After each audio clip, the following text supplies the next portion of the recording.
गुरुर्ब्रह्मा गुरुर्विष्णु गुरुर्देवो महेश्वरः गुरुर्साक्षात् परब्रह्म तस्मै श्री गुरुवे नमः।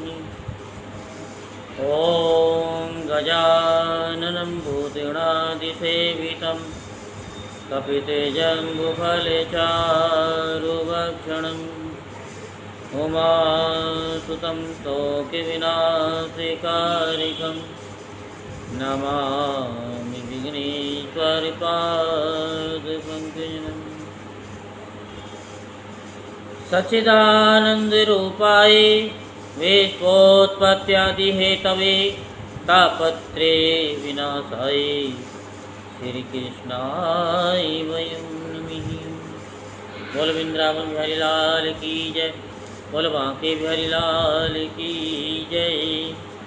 आज हम आपको श्रीमद् भागवत महापुराण में धेनुकासुर का उद्धार और ग्वाल वालों को काले नाग के विष से बचाने की कथा विस्तार पूर्वक सुनाते हैं। तो आप सभी मन को एकाग्र करते हुए कथा को श्रवण करेंगे और धर्म लाभ प्राप्त करेंगे। तो श्री सुखदेव जी कहते हैं कि परीक्षित, अब बलराम और श्री कृष्ण ने पौगंड अवस्था में अर्थात छठे वर्ष में प्रवेश किया था। अब उन्हें गौवें चराने की स्वीकृति मिल गई। वे अपने सखा ग्वाल वालों के साथ गौवें चराते हुए वृंदावन में जाते और अपने चरणों से वृंदावन को अत्यंत पावन करते। ये वन गौओं के लिए हरी हरी घास से युक्त एवं रंग बिरंगे पुष्पों की खान हो रहा था।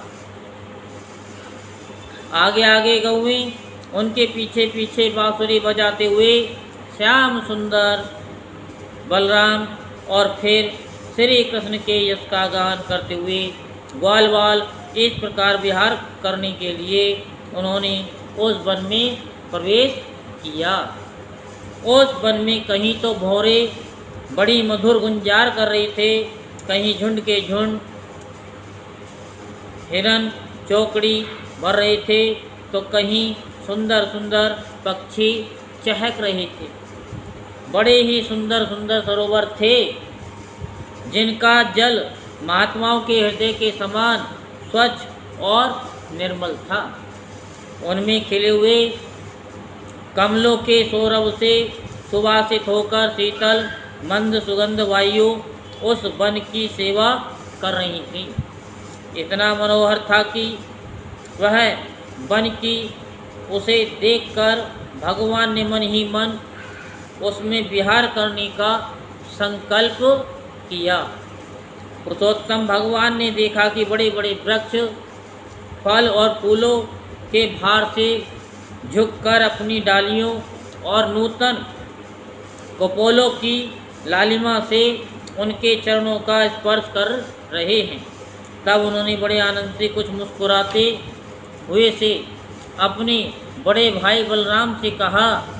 भगवान श्री कृष्ण ने कहा कि देव शिरोमणि, यूँ तो बड़े बड़े देवता आपके चरण कमलों की पूजा करते हैं, परंतु देखिए तो ये वृक्ष भी अपनी डालियों से सुंदर पुष्प और फलों की सामग्री लेकर आपके चरण कमलों में झुक रहे हैं, नमस्कार कर रहे हैं। क्यों ना हो, इन्होंने इसी सौभाग्य के लिए तथा अपना दर्शन एवं श्रवण करने वालों के अज्ञान का नाश करने के लिए ही तो वृंदावन धाम में वृक्ष योनि ग्रहण की है।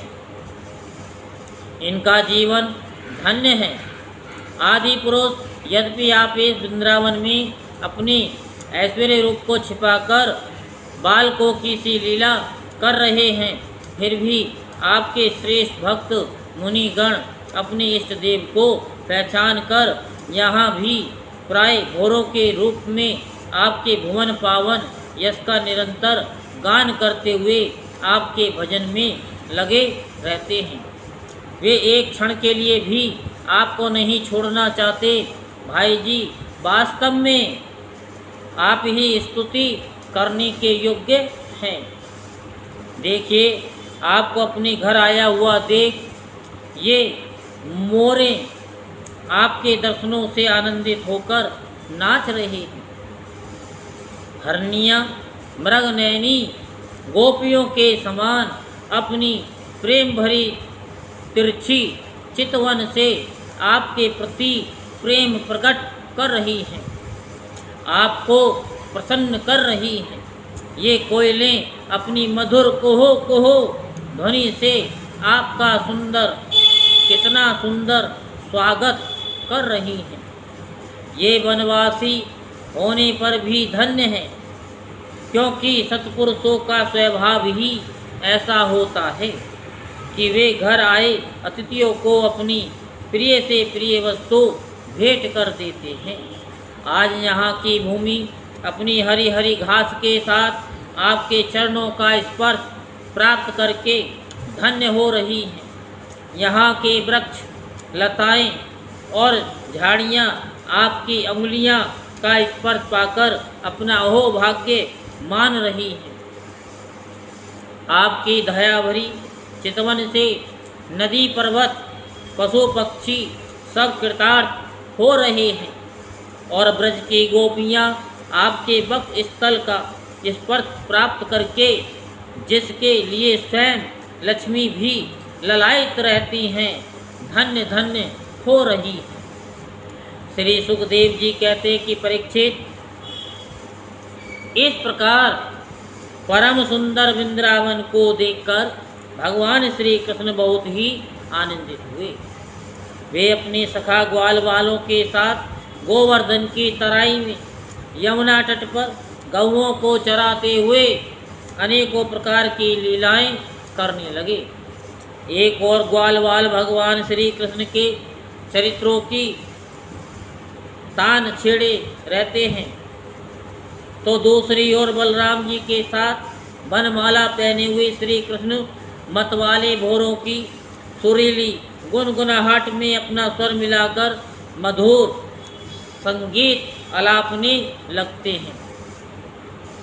कभी कभी श्री कृष्ण कूजते हुए राजहंसों के साथ स्वयं भी कूजने लगते हैं और कभी नाचते हुए मोरों के साथ स्वयं भी ठुमक ठुमक नाचने लगते हैं और ऐसा नाचते हैं कि मयूर को उपहासास्पद बना देते हैं। कभी मेघ के समान गंभीर वाणी से दूर गए हुए पशुओं को उनका नाम ले लेकर बड़े प्रेम से पुकारते हैं। उनके कंठ की मधुर ध्वनि सुनकर गायों और ग्वाल वालों का चित्त भी अपने बस में नहीं रहता। कभी चकोर, क्रोच, चकवा, भरदूल और मोर आदि पक्षियों की सी बोली बोलते, तो कभी बाघ, सिंह आदि की गर्जना से डरे हुए जीवों के समान स्वयं भी भयभीत की सी लीला करते। जब बलराम जी खेलते खेलते थक कर किसी ग्वालवाल की गोद के तकिए पर सिर रखकर लेट जाती, तब श्री कृष्ण उनके पैर दबाने लगते, पंखा झलने लगते और इस प्रकार अपने बड़े भाई की थकावट दूर करती। जब ग्वालवाल नाचने गाने लगते अथवा ताल ठोक ठोक कर एक दूसरे से कुश्ती लड़ने लगते, तब श्याम और राम दोनों भाई हाथ में हाथ डालकर खड़े हो जाते और हंस हंस कर वाह वाह करते। कभी कभी स्वयं श्री कृष्ण भी ग्वाल वालों के साथ कुश्ती लड़ते लड़ते थक जाते तथा किसी सुंदर वृक्ष के नीचे कोमल पल्लवों की सेज पर किसी ग्वालवाल की गोद में सिर रखकर लेट जाते। परीक्षित, इस समय कोई कोई पुण्य के मूर्तिमान स्वरूप ग्वालवाल महात्मा श्री कृष्ण के चरण दबाने लगते और दूसरे निष्पाप बालक उन्हें बड़े बड़े पत्तों या अंगोछियों से पंखा झलने लगते। किसी किसी के हृदय में प्रेम की धारा उमड़ आती तो वह धीरे धीरे उदार शिरोमणि परम मनस्वी श्री कृष्ण की लीलाओं के अनुरूप उनके मन को प्रिय लगने वाले मनोहर गीत गाने लगता। भगवान ने इस प्रकार अपनी योग माया से अपने ऐश्वर्य में स्वरूप को छिपा रखा था। वे ऐसी लीलाएं करते जो ठीक ठीक गोप बालकों की सी ही मालूम पड़ती, परंतु स्वयं भगवती लक्ष्मी जिनके चरण कमलों की सेवा में संलग्न रहती है, वे ही भगवान इन ग्रामीण बालकों के साथ बड़े प्रेम से ग्रामीण खेल खेला करते थे। परीक्षित, ऐसा होने पर भी कभी कभी उनकी ऐश्वर्य में लीलाएं भी प्रकट हो जाया करती। बलराम जी और श्री कृष्ण के सखाओं में एक प्रधान गोप बालक थे, श्री रामा।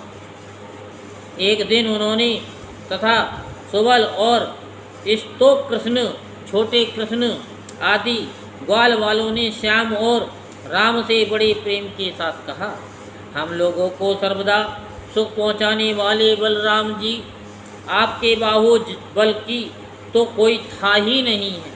हमारे मनमोहन श्री कृष्ण, दुष्टों को नष्ट कर डालना तो तुम्हारा स्वभाव ही है।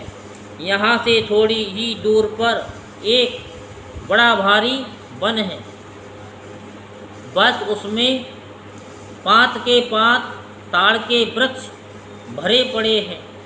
वहाँ बहुत से ताड़ के फल पक पक कर गिरते रहते हैं और बहुत से पहले के गिरे हुए भी हैं, परंतु वहाँ धेनुक नाम का एक दुष्ट दैत्य रहता है। उसने उन फलों पर रोक लगा रखी है। बलराम जी और भैया श्री कृष्ण, वह दैत्य गधे के रूप में रहता है। वह स्वयं तो बड़ा बलवान है ही, उसके साथी और भी बहुत से उसके समान बलवान दैत्य उसी रूप में रहते हैं। मेरे शत्रुघाती भैया, उस दैत्य ने अब तक न जाने कितने मनुष्य खा डाले हैं। यही कारण है कि उसके डर के मारे मनुष्य उसका सेवन नहीं करते और पशु पक्षी भी उस जंगल में नहीं जाते। उसके फल ही तो बड़े सुगंधित, परंतु हमने कभी नहीं खाए। देखो ना, चारों ओर उन्हीं की मंद मंद सुगंध फैल रही है। तनिक सा ध्यान देने से उसका रस मिलने लगता है। श्री कृष्ण, उनकी सुगंध से हमारा मन मोहित हो रहा है और उन्हें पाने के लिए मचल रहा है। तुम हमें वे फल अवश्य खिलाओ। दाऊ दादा, हमें उन फलों की बड़ी उत्कट अभिलाषा है। आपको रुचे तो वहाँ अवश्य चलिए।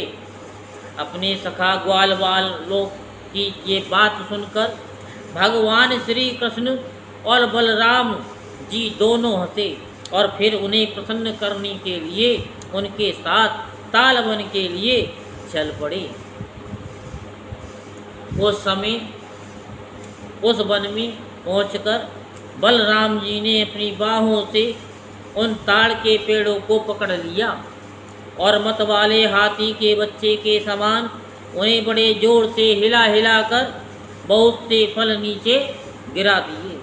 जब गधे के रूप में रहने वाले दैत्य ने फलों के गिरने का शब्द सुना, तब वह पर्वतों के साथ सारी पृथ्वी को कपाता हुआ उनकी ओर दौड़ा। वह बड़ा बलवान था। उसने बड़े वेग से बलराम जी के सामने आकर अपने पिछले पैरों से उनकी छाती में दुलत्ती मारी और इसके बाद वह दुष्ट जोर से रेंगता हुआ वहाँ से हट गया। राजन, वह गधा क्रोध में भरकर फिर रेंगता हुआ दूसरी बार बलराम जी के पास पहुँचा और उनकी ओर पीठ करके फिर बड़े क्रोध से अपने पिछले पैरों को दुलत्ती चलाई। बलराम जी ने अपने एक हाथ से उसके दोनों पैर पकड़ लिए और उसे आकाश में घुमाकर एक ताड़ के पेड़ पर दे मारा। घुमाते समय ही उस गधे के प्राण पखेरु उड़ गए। उसके गिरने की चोट से वह महान ताड़ का वृक्ष जिसका ऊपरी भाग बहुत विशाल था। स्वयं तो तड़तड़ाकर गिर ही पड़ा। सटे हुए दूसरे वृक्ष को भी उसने तोड़ डाला। उसने तीसरे ने चौथे को, इस प्रकार एक दूसरे को गिराते हुए बहुत से ताल वृक्ष गिर पड़े। बलराम जी के लिए तो ये खेल था, परंतु उनके द्वारा फेंके हुए गधे के शरीर से चोट खा खा कर वहाँ सब के सब ताड़ हिल गए। ऐसा जान पड़ा मानो सबको झंझावात ने झकझोर दिया हो। भगवान बलराम स्वयं जगदीश्वर हैं। उनमें ये सारा संसार ठीक वैसे ही ओतप्रोत है जैसे सूतों में वस्त्र। तब भला उनके लिए ये कौन आश्चर्य की बात है। उस समय धेनुकासुर के भाई बंधु अपने भाई के मारे जाने से क्रोध के मारे आग बबूला हो गए। सबके सब गधे बलराम जी और श्री कृष्ण पर बड़े वेग से टूट पड़े। राजन, उनमें से जो पास आया उसी को बलराम जी और श्री कृष्ण ने खेल खेल में ही पिछले पैर पकड़कर ताल वृक्ष पर दे मारा। उस समय वह भूमि ताड़ के फलों से पट गई और टूटे हुए वृक्ष तथा दैत्यों के प्राणहीन शरीरों में भर गई। जैसे बादलों से आकाश ढक गया हो, उस भूमि की वैसे ही शोभा होने लगी। बलराम जी और श्री कृष्ण की ये मंगलमय लीलाएं देखकर देवतागण उन पर फूल बरसाने लगे और बाजे बजा बजा करके स्तुति करने लगे। जिस दिन धेनुकासुर मरा, उसी दिन से लोग निडर होकर उस वन के ताल फल खाने लगे तथा पशु भी स्वच्छंदता के साथ घास चरने लगे। इसके बाद कमलदल लोचन भगवान श्री कृष्ण बड़े भाई बलराम के साथ ब्रज में आए। उस समय उनके साथी ग्वालवाल उनके पीछे पीछे चलते हुए उनकी स्तुति करते जाते थे। क्यों ना हो, भगवान की लीलाओं का श्रवण कीर्तन ही सबसे बढ़कर के पवित्र जो है। उस समय श्री कृष्ण की घुंघराली अलकों पर गौओं के खुरों से उड़ उड़कर धूल पड़ी हुई थी। सिर पर मोर पंख का मुकुट था और बालों में सुंदर सुंदर जंगली पुष्प गुंदे हुए थे। उनके नेत्रों में मधुर चितवन और मुख पर मनोहर मुस्कान थी। वे मधुर मधुर मुरली बजा रहे थे और साथी ग्वालवाल उनकी ललित कीर्ति का गान कर रहे थे। बंसी की ध्वनि सुनकर बहुत सी गोपियाँ एक साथ ही ब्रज से बाहर निकल आईं। उनकी आंखें न जाने कब से श्री कृष्ण के दर्शन के लिए तरस रही थीं।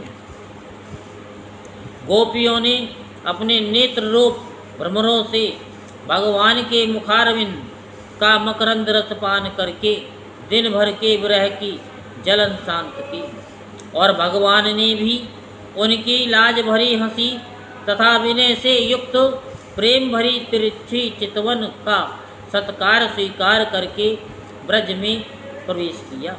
उधर यशोदा मैया और रोहिणी जी का हृदय वात्सल्य सने से उमड़ रहा था।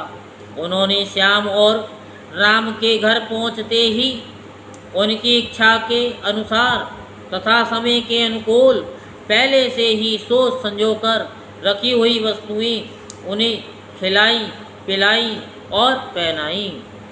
माताओं ने तेल उपटन आदि लगाकर स्नान किया। इससे उनकी दिन भर घूमने फिरने की मार्ग की थकान दूर हो गई। फिर उन्होंने सुंदर वस्त्र पहनाकर दिव्य पुष्पों की माला पहनाई तथा चंदन लगाया। तत्पश्चात दोनों भाइयों ने माताओं का परोसा हुआ स्वादिष्ट अन्न भोजन किया। इसके बाद बड़े लाड़ प्यार से दुलार करके यशोदा और रोहिणी ने उन्हें सुंदर सैया पर सुलाया। श्याम और राम बड़े आराम से सो गए। भगवान श्री कृष्ण इस प्रकार वृंदावन में अनेकों लीलाएं करते एक दिन अपने सखा ग्वाल वालों के साथ वे यमुना तट पर गए। राजन, उस दिन बलराम जी उनके साथ नहीं थे। उस समय जेठ आषाढ़ के घाम से गौएं और ग्वाल वाल अत्यंत पीड़ित हो रहे थे। प्यास से उनका कंठ सूख रहा था, इसलिए उन्होंने यमुना जी का विषैला जल पी लिया। परीक्षित होनहार के बस उन्हें इस बात का ध्यान ही नहीं रहा था कि उस विषैले जल के पीते ही सब गौएं और ग्वालवाल प्राणहीन होकर यमुना जी के तट पर गिर पड़े। उन्हें ऐसी अवस्था में देखकर योगेश्वरों के भी ईश्वर भगवान श्री कृष्ण ने अपनी अमृत बरसाने वाली दृष्टि से उन्हें जीवित कर दिया। उनके स्वामी और सर्वस्व तो एकमात्र श्री कृष्ण ही थे। परीक्षित चेतना आने पर वे सब यमुना जी के तट पर उठ खड़े हुए और आश्चर्यचकित होकर एक दूसरे की ओर देखने लगे। राजन, अंत में उन्होंने यही निश्चय किया कि हम लोग विषैला जल पी लेने के कारण मर चुके थे, परंतु हमारे श्री कृष्ण ने अपनी अनुग्रह भरी दृष्टि से देखकर हमें फिर से जीवित कर दिया। बोल वृंदावन बिहारी लाल की जय। बोल बांके बिहारी लाल की जय। जय जय श्री राधे श्याम, जय जय श्री राधे श्याम, जय जय श्री राधे श्याम।